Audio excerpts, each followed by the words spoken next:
28,000 కోట్ల ఆస్తికి అధిపతి. కానీ ఇప్పటికీ సైకిల్ మీదే ప్రయాణం చేస్తారు. పేరు శ్రీధర్ వెంబు.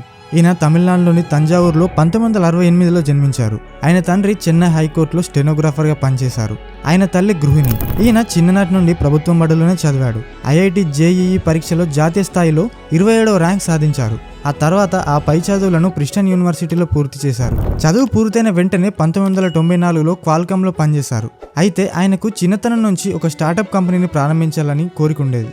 అందుకే మంచి జీతం వచ్చే జాబ్ను వదిలిపెట్టారు. 2021లో ఆర్థిక మాంద్యం సమయంలో అడ్వెంట్నెట్ అనే కంపెనీ భారీ నష్టాన్ని చవిచూసింది. ఇదే సమయంలో జోహూ డొమైన్ నెమ్ము అనే కంపెనీని శ్రీధర్ వెంబు కొనుగోలు చేసి 2009లో తన కంపెనీలో అడ్వెంట్నెట్ కంపెనీని విలీనం చేశారు. ఇక ఆ తర్వాత వెనుదిరిగి చూడలేదు. అంతేకాక 2021 నవంబర్ నాటికి జోహో కంపెనీ ఆదాయం $1 బిలియన్ చేరింది. కోవిడ్ టైంలో కూడా ఈ కంపెనీ భారీ లాభాలు పొందింది. అప్పటి నుంచి ఇప్పటి వరకు జోహో కార్పొరేషన్ లాభాలు వృద్ధి చెందుతూనే ఉన్నాయి. అయినా సరే శ్రీధర్ వెంబు సాధారణ జీవన విధానం కొనసాగుతూనే ఉంది. ప్రస్తుతమైన నికర ఆస్తి విలువ 28 కోట్లని అంచనా. మరి శ్రీధర్ వెంబు గారి గురించి మీరేమనుకుంటున్నారో కింద కామెంట్ చేయండి.